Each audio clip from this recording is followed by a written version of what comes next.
వెంకటేశ్వర స్వామి వారు తన కళ్యాణానికి డబ్బిమ్మని కుబేరుణ్ణి పిలిచి అప్పడిగితే, కలియుగం కదండి, ఎందుకైనా మంచిది ప్రామిసరీ నోట్ రాసివ్వండి అని అడిగితే ఆయన రాసిచ్చిన ప్రామిసరీ నోటు ఆదివరాహస్వామి యొక్క పీఠం కింద ఉండేది చాలా కాలం.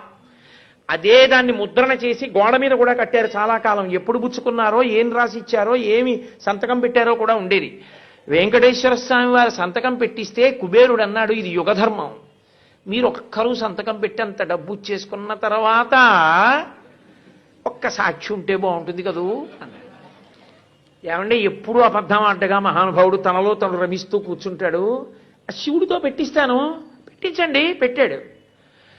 ఆయనది పెట్టించారు కానండి, తనలో తాను రమిస్తూ ఉంటాడు.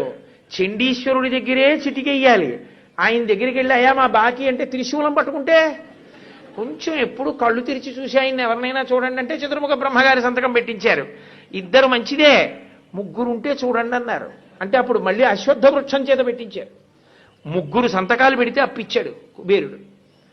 అబ్బో, దాని మీద వెంకటాచల మహాత్యంలో తరిగొండ వెంగమాంబ గారు ఎంత గొప్ప వర్ణన చేసిందో.